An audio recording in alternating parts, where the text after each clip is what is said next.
Have you ever thought about building your own furniture from scratch, but feel like you need some more inspiration to get started? The star of our first feature has tons of inspirational projects to show you. We'll also be introducing you to someone who makes their own custom knives and tools. Stick around to see all this and more on Evolution Power Tools TV.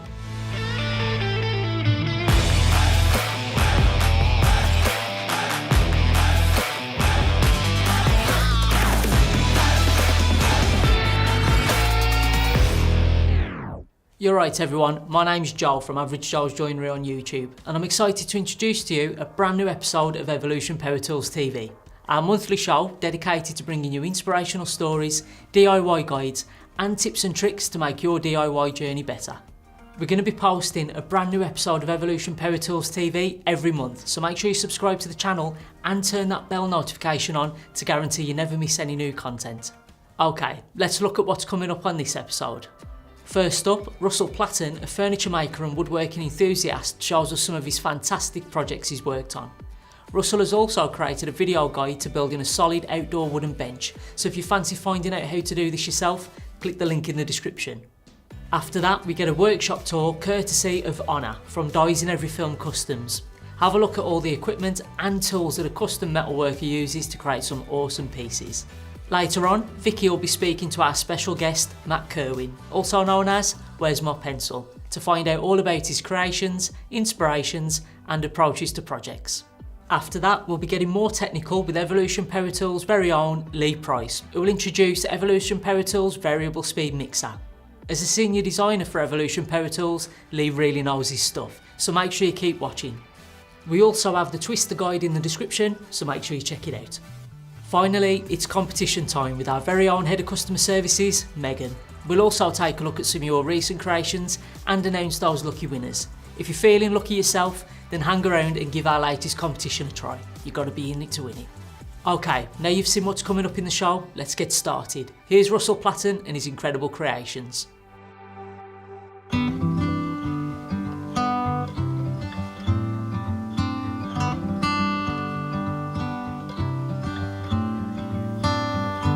My name's Russell Platten. I'm a retired offshore oil worker and I also have a YouTube channel called Russell Platten.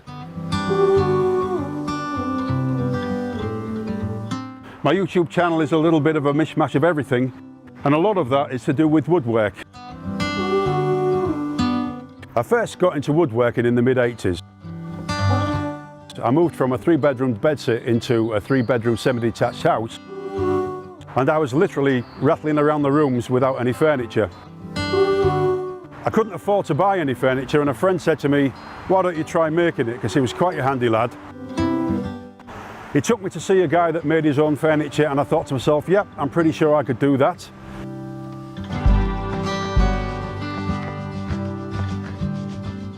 I managed to scrape up enough money to buy a table saw, a jigsaw, and I already had a drill.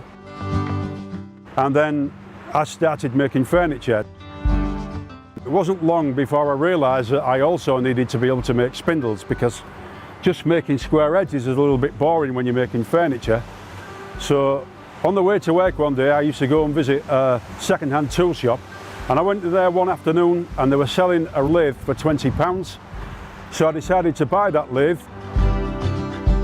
and I went to the library, borrowed a book, and then I learned how to wood turn. I bought some tools, and then I made my first piece of furniture with the lathe, which ended up being a 3-piece suite.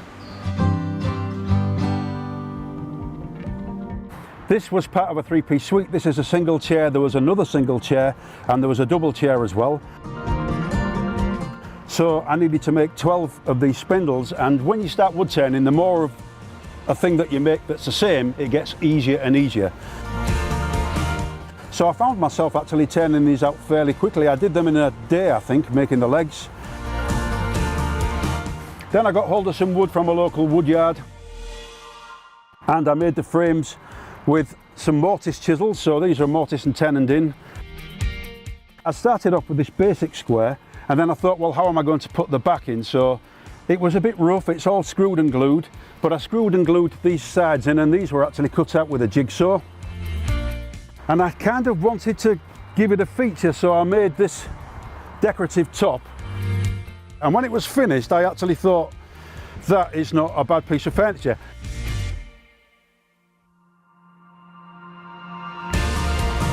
So as well as woodwork, I also dabble a bit in metalwork. And this obelisk is made out of rebar. My wife asked me if I could make something so we could put a climbing rose inside. And it's basically just rebar that's cut to size, welded together with a finial on the top. I bought that from eBay, I think it was. And I used the Evolution Rage 4 saw to cut that. And it was really, really quick. It makes life a lot easier when you've got something that can cut metal quickly. A few years ago, my wife saw a piece of furniture. It was in a brochure, and she said she really liked it. So I had a look at the photograph, and I said, oh, well, I can make you one of those, and it's a little wine rack. The one that she saw was made of oak. So I decided to make one out of pine, and I don't work to plans. If my wife says she wants something, I'll just look at it and think, yes, I'm going to make it like this, and I'll get an idea in my head, work out the dimensions, and then put it together. This was put together using a biscuit jointer that I had just got. It was a really cheap biscuit jointer, but it did the job, and this is one of my favourite pieces of furniture. I really like this, and normally it's got wine in there, but I didn't want to smash the bottles when I was bringing it out. Here are two Easter Island heads moai. The big one was actually carved out of oak from the garden. The small one was made with wood from a tree that we cut down in a friend's garden a few years ago. And they're both carved with hand tools, a little bit of sanding. The 5-pointed star is a Christmas decoration, and this was done entirely on the Rage 255 SMS. So I cut all the angles out, glued it together. Then we've got two goblets. One was made from a tree that we cut down years ago in my friend's garden, and the other one is made from oak from my own garden. And you know, once you get reasonable at lathe work, making goblets and fine things gets pretty easy. It's not too difficult once you've got a bit of practicing.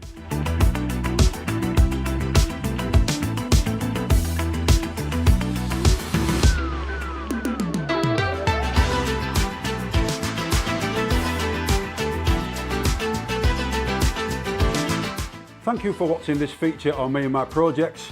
If you would like to see a 3-part series of me building this bench, click through now.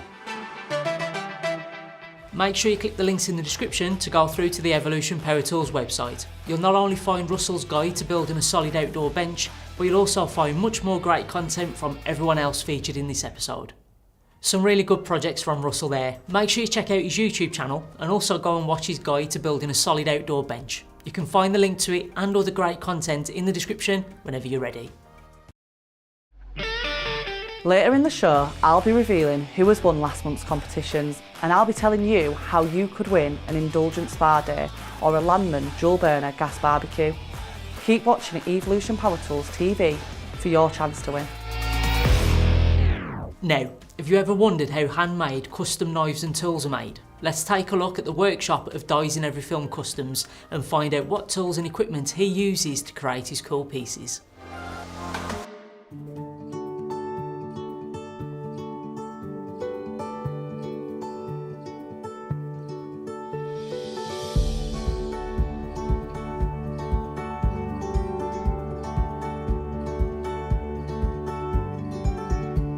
Hi, I'm Diesineveryfilm Customs. Here's a few of the projects that I've made recently. Antler War Club, something I've wanted to make for a while, and I use the majority of hand tools on this one, barring using the belt grinder on the blade. I made this tiny little sword, not really sure what I'm going to call it yet. It started out as a samurai sword, but then it sort of isn't anymore. I made this from a piece of rusty old chain, and it was definitely really fiddly, trying to file all the bits and get them all fitted up. A lot more hard work than doing a bigger one. And evolving from the actual chain axe before, it's a bike chain axe. There was a lot of problems I encountered when I was doing this. When I first put the chain on, I welded on the top and it was pretty unsightly. So after I decided that I was gonna weld behind so that it still looks like a chain axe, and then the head's pinned to the chain as well, just to make it like tie it in a lot better. And tire thumper, I think in this one I used pretty much every single tool in my workshop. I had to forge the head out, I turned this on the lathe, I had to turn this down on the lathe and turn the spike on the lathe. That's another one what I've wanted to do for a while, but it was just putting every idea in my head together to make something what I really liked. So let's go and have a look at some of the tools, what I use in this, in the workshop.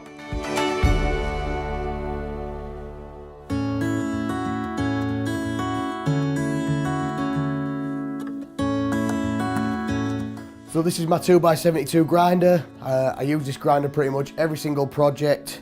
The 72-inch belt I find is perfect. If you've got a smaller belt, the abrasive tends to wear out a lot quicker, and with it being a longer belt, it's not heating up certain spots at a time. It helps cool a lot quicker, especially when grinding steel as well, especially high carbon steel. Not only do I grind steel on here, I also grind wood. This is aluminium oxide, which I'm using for grinding wood, and then I use the Cubitron 2, which is for metal. I have a lot of attachment for this. I have the small wheel attachment for getting into those niggly little areas, and as you can see, there's different sized wheels on here, which are pretty much the same thing. Not only do I use a 2x72, but I also use disc grinders. I have this disc grinder, which I use for flattening off blocks, knife handle scales, so that's just for wood. And then I have this disc grinder, which is solely for bevels on knives. The difference with this one is it's slightly crowned, so when I'm grinding the blade, as I go over, it's not going to catch the tip and end up flinging the knife out of my hand. So these are a real good attachment to the workshop. Let's go look at some other things that I use. So two more important tools in the knife maker's workshop: a metal cutting bandsaw. Not only do I use this for cutting the knife blanks out, but I also use it for some of the scales, because I'll use stuff like G10 and carbon fibre, which are really hard wearing on a wood saw band blade. So really handy bit of kit to have. And another piece of kit which is invaluable to a knife maker is a heat treatment oven. Before I had a heat treatment oven, I'd be putting things in the forge and you got to stand there and monitor it the whole time. Whereas now I can just stick it in there, it's temperature controlled, and while it's there running up to temperature, I can go off and do something. Alarm goes off, straight back, quench it, and there's no, standing around and watching things. Let's go look at something else. So here we have one of probably the most important things in knife maker, bladesmither's life. A gas forge, or a coal forge. Some people use coal, I prefer gas myself. I built this myself. It's a 2-burner forge capable of getting to forge welding temperatures. And obviously coupled up with that, we also have a nice big anvil. This is I think a 77 kilo Coalswire anvil. This is probably my favourite anvil. I've owned quite a few anvils, I've still got other anvils, and this ring's really nice. And another piece of invaluable kit is just some good tongs and a good hammer. I've had these probably over a year now, and these are my favourite tongs and favourite hammer, and it's just made working a lot easier for me. It means that I can finish things a lot faster because I'm just so much more comfortable in what I'm using. Let's go and have a look at some other tools, some of the more smaller but tools that I use every single day. Let's go.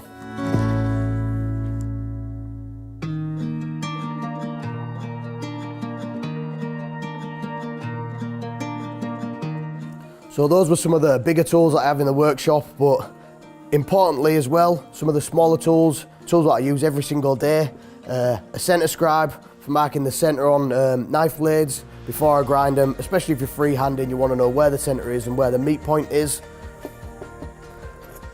Also some really cheap but good calipers, which I think I've had these about 5 years now.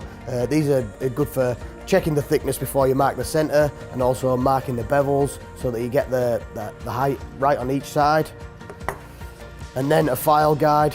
This keeps the bevels nice and even at the plunge, and also when you're filing the hidden tangs, it keeps everything, all the shoulders nice and even, and it makes everything a lot more accurate for that.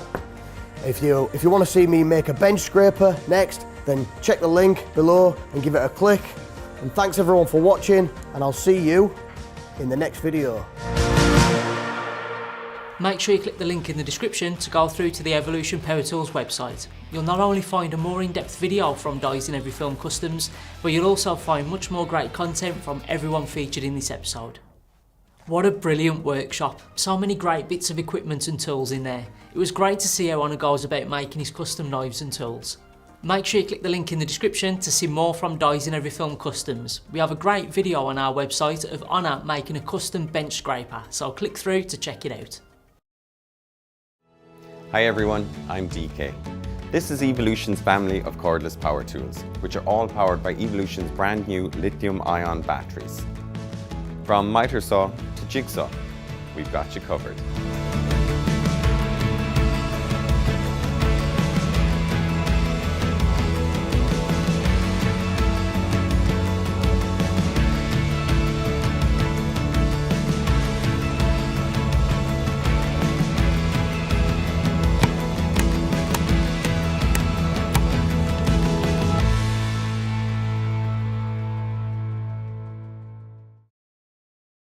Right, it's time to join Vicky as she chats to our guest maker. He loves woodworking and DIY and even has a workshop in his garage. His YouTube channel is packed with useful guides and builds. Everything from building a workbench to installing a radiator cover is taken care of. And he's forever losing his pencil, hence his channel name. It's Matt Kirwin, aka Where's My Pencil? Thanks for joining us, Matt. I've seen you make quite a lot of things. I first discovered you on your DIY radiator cover when I wanted to make one myself. We've also seen you do a sandbox for kids, a router table, insulate a shed. Where do you get your inspiration from? I think mostly it's things I just want to do around the home. You talked about the sandbox, that was for my kids. Insulate the shed, that was for my office in the garden because I'd just had kids. I needed somewhere to work because I was working from home at the time. So I think mostly it comes from things I need to do around the home or things I think might interest people or I think people might, get some use from if they see me making a video of it. Well, I also knew you when you were a different name. Yep. Was there any other pressures from your wife because you used to be called Happy Wife, Happy Life? I did. So I first started watching videos on YouTube around DIY when I bought a house that needed a complete renovation, and I basically had 6 weeks to get it done. She was pregnant with our first child and had to get it done really quick. Watched all these videos on YouTube on how to fit a kitchen, how to put up a stud wall, and I didn't have time to film any of it because, as you probably know, if you film yourself doing something, it takes 3 times longer. Definitely. Then once the house was done, it wasn't really done. There were still all the little bits to do, and I wanted to keep the wife happy, and so I thought, well, I've taken a lot from the YouTube community in terms of learning how to do things. I thought, well, I'll try and give something back, and I think the first video I did was putting up a towel rail in a bathroom, which was, probably wasn't my best video, but it's had a few views, so yeah. Your router table video, that's had 1.3 million views last time I checked. Why do you think that took off so well? Well, I can certainly tell you what, it didn't. It wasn't because of the music. I've had loads of stick about the music in it. I think it was the first video I tried to put music in. Most of the comments I get are either, oh, it's a great build, or we don't like the music. So, which could enhance the engagement. Yeah, I guess a lot of comments on it. So it wasn't the music. I think it's simple. It's not like complex what I made. It's functional, and you can put it on. It's made out of really simple materials, and I put the free plans on as well, for people to download and use. Which I kind of wish I'd sold them really because they've had a lot of downloads. But a few people have made a donation off the back of it, so that's good. That was my next question because I know that you had a daughter in 2016. That's it. And she was in intensive care for a week. Yeah, that's right. Well, I was very impressed how much you've already had donated. Yeah. How's that going? Yeah, it's going all right. So I did it because I know a lot of people set up things like Patreon and things like that, and I thought, I could do that, but I wanted to kind of use my channel for a good cause as well. And I set up the Just Giving page for the neonatal intensive care unit at our local hospital. I want to get to £1,000 raised. I think I'm about 800 at the minute, so it's going all right because if I hit £1,000, my employer will match it. Yes. So that's what I'm trying to do. If I can hit 1,000, then the company I work for will match it in like-for-like funding, and I'll be able to give 2,000 to the units. That'd be lovely. What's your proudest project that you've achieved? I think the proudest one is probably one that hasn't been quite as successful, so it's a bit bittersweet. But it's a table I built for my daughter. We just had one daughter at the time. We've got two now, and it was a little dining table that I made for her that all had inlays carved with a router and all resin, and I finished it with tung oil, which is food safe. And you know, the kids used to eat off of it every day for probably about 3 years. And people used to say, "Oh, where did you get that table from?" And I'd say, "Oh, I made it." And people that kind of didn't know me that well didn't really believe me. They were like, "You haven't made that, you know, you don't do that for a job." So yeah, that's probably the proudest thing I've made, because it you know, it meant something. It was for people I cared about. So yeah, so that's probably that one. I've got a final question for you. Now you've changed your name. Where's the best place to store your pencils? I haven't got very big ears, so I'd say behind my ear, but I did try that and they kept falling off. So what I try and do now is I try and have them dotted about the workshop. I've probably got about 20, like all in different places. And then it's not just one that I'm looking for, it's 20, so it kind of cuts the time down. I'm sure everyone else shares the same frustration. But thank you so much for joining us and answering all of my questions. And don't forget, if you want to see more of Matt, go onto YouTube to search Where's My Pencil, or on Instagram, Where's My Pencil channel. So thank you again, and thank you for watching, and hope to see you in the next one. Thanks Vicky, it was great to get an insight into Matt's channel. Make sure you check out Where's My Pencil on YouTube. Now, do you ever find yourself needing to mix compounds quickly and easily, without the expense or hassle of buying or renting a cement mixer? Sounds like you need an Evolution Power Tools Twister Paddle Mixer. These handy tools will take the effort out of mixing paint, tile adhesive, plaster, Artex and much more. Once again, Evolution's new product design guru, Lee Price, is on hand to tell us more. Thanks, Joe. And to make it clear, this isn't a review of a famous family game with some polka dot, Matt. I'm sorry for any disappointment to fans of this particular brand of twister, but if you're looking for a guide of different mixes and the best practice techniques for our Evolution variable speed mixer, which is also known as the Twister, you're in the right place. So, with all these safety disclaimers out of the way, please stick around.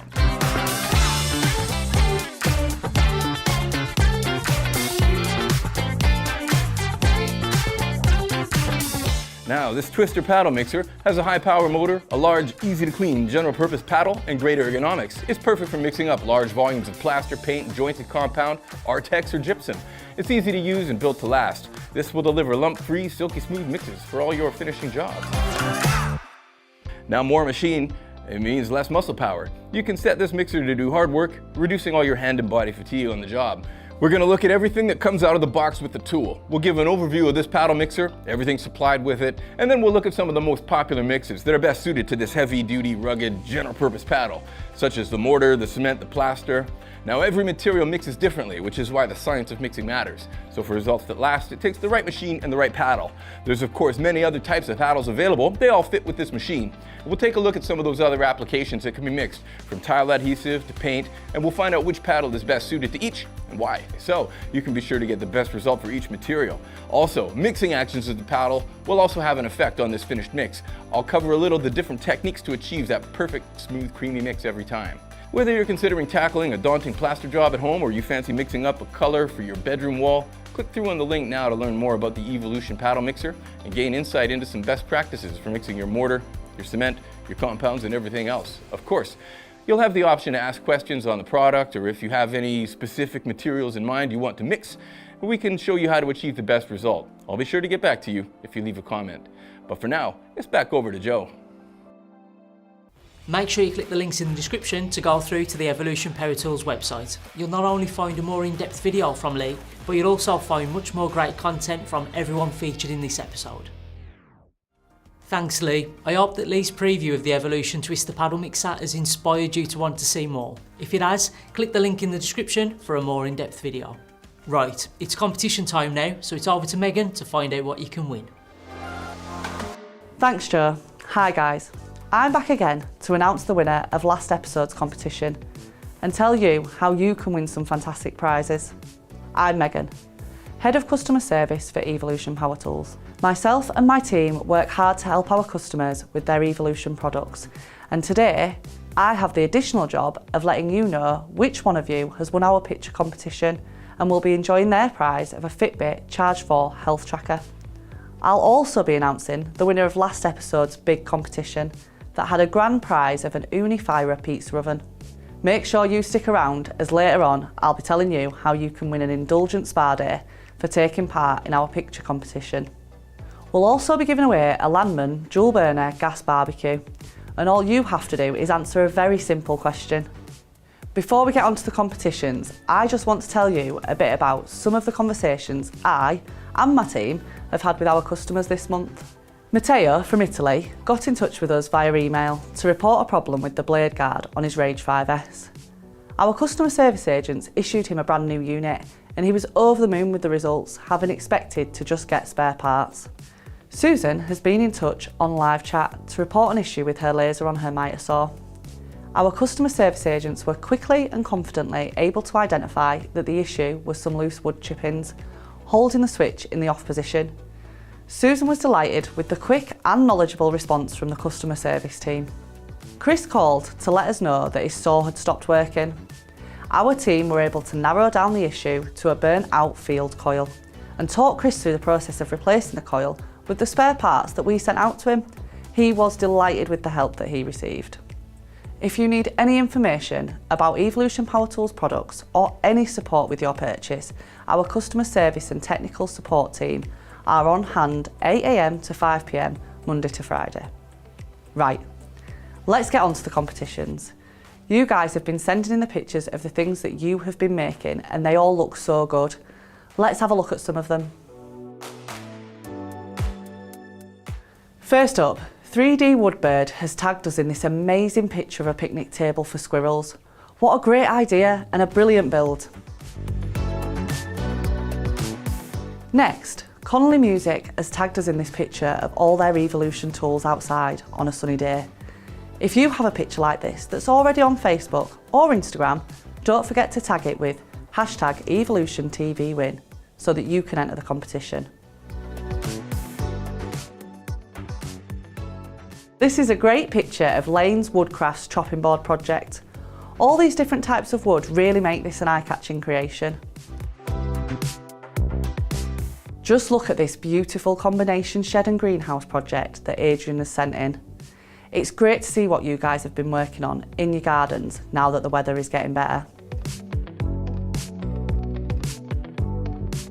Finally, Forest Edge Furniture has tagged us in this picture of one of their creations.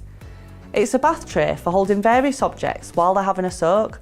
What a fantastic project. All of your pictures have been great, but only one of you has won the competition and the Fitbit Charge 4. And I'm pleased to announce that the winner of our picture competition and the lucky recipient of the Fitbit Charge 4 is 3D Woodbird for the picnic table for squirrels. Let's have a look at it in action. Very well done, we'll be sending off your prize shortly. Next month, for our June 2022 episode, we will be giving away an Indulgent Spa Day as our picture competition prize. The Indulgent Spa collection offers the lucky recipient a choice of pampering experiences. Some are even for two. With an assortment of options across the UK, this gift voucher is sure to bring a smile to anyone's face. If you want to take part in our picture competition, all you have to do is post a picture on Instagram of something that you've made recently. Make sure you use the hashtag #EvolutionTVWin or your picture may be missed. You can even just tag us in a picture that you've uploaded already. It doesn't have to be new. Just add the hashtag to your existing picture to enter. In our last episode, we gave away the One Night Stay collection, which was won by Iona Dale Crafts. Congratulations again, and thanks to Anna for sending us this picture of her husband Chris holding their prize. As you can see, Chris is a big Evolution Power Tools fan. Remember, if you're watching this after June 2022, the competition will be closed. You can, however, still take part. Click the competition link in the description to see the latest prizes. Right, in our last episode, you took part in our big competition to win an Unifier pizza oven. All you had to do was answer A, B or C to this simple question. Which store did Paul Wilmore visit in his feature in last month's episode? Was it A, B&Q, B, Screwfix or C, Homebase? The answer is of course A, B&Q. Very well done to Alan for getting the correct answer. If you want to be our big winner, just like Alan, stick around for this month's grand prize competition. You could be in for a chance of winning a Landman dual burner gas barbecue with a recommended retail price of $199.99. All you have to do is answer the following very simple question. Earlier in the episode, we met Russell Platten. The question is, what colour is Russell's t-shirt at the very start of his feature? Is it A, red, B, yellow, or C, blue? Click the competition link in the description to answer the question. We will then choose a winner at random from all of the entries, and we'll announce who has won on the next episode. Remember that if you're watching this after June 2022, the competition will no longer be active, but you can still click the link to see the latest question and prize. Before I go, I have even more Evolution products to give away. To win yourself an Evolution miter saw, click through to the competitions page to find out what you need to do. Okay, that's it for competitions this month. Make sure you click the link in the description to take part in the competitions and win some great prizes. I'll see you next time. Thanks, Megan. Right, that's it for today's episode. I hope you enjoyed it. Make sure you subscribe to the channel and click that notification bell so that you never miss an upcoming episode. Please comment below if you have any questions, suggestions or ideas for content, and make sure you come back next time for more great inspirational stories. Thanks a lot for staying with me, and I hope you've enjoyed the show. That's it from me, and I'll catch you on the next one.